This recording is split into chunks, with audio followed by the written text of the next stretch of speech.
Hello, Professor. I'm SongziCao, and my N number is N19920310, and this is my homework 6. And for first question, x and y have a joint density function is this, and in first part we should find a so that above definite is a valid joint density function.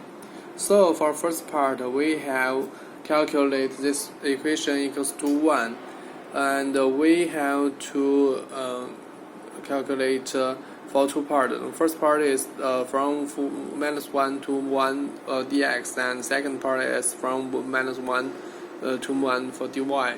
Because the absolute x is smaller than 1, and also is for y absolutely the ABS y is smaller than 1. So we calculate this, and we get the result is for a equals to 2 and 1/2, and then minus the sum of -2 and 1/2, then the result is 4. So a is 4. So this equation fxy equals to 1 add xy then divided by 4.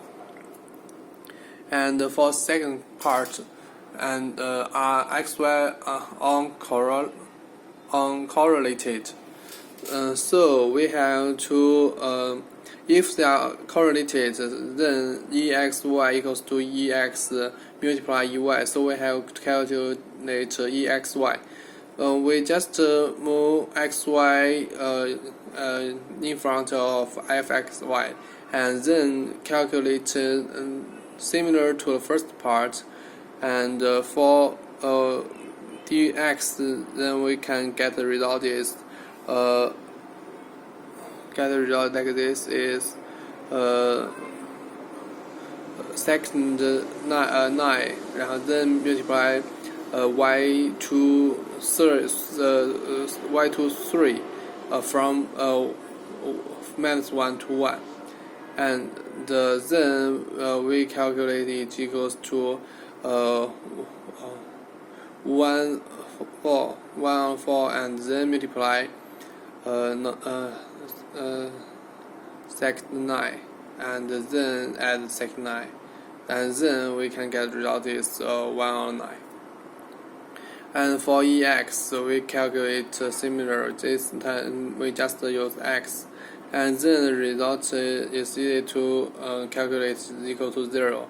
So because ex equals to 0, so the sum multiply of ex and ey equals to 0. So it doesn't equals to exy. So xy are not correlated.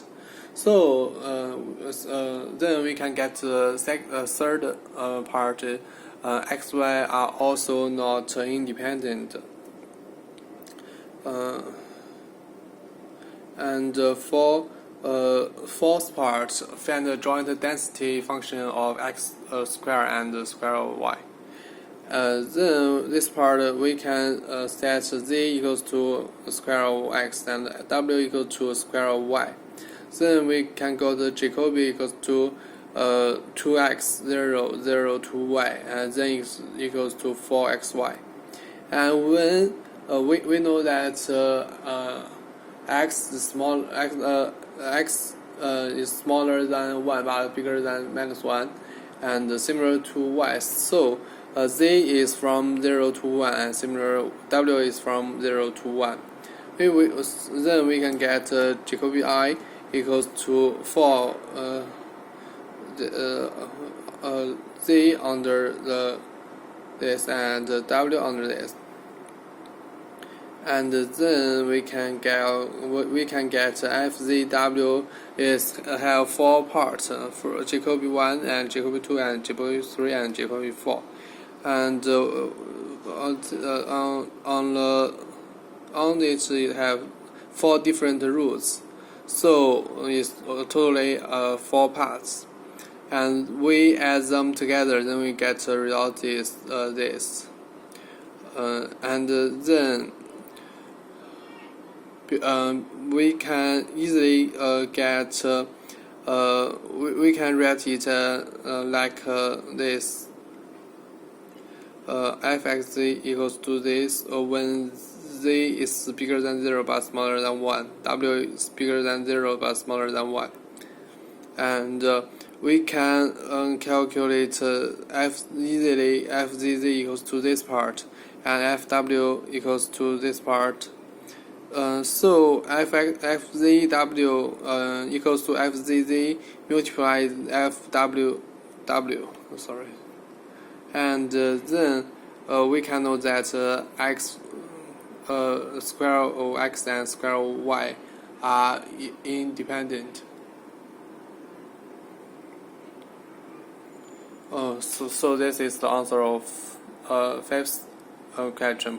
Disprove that x and x square are independent.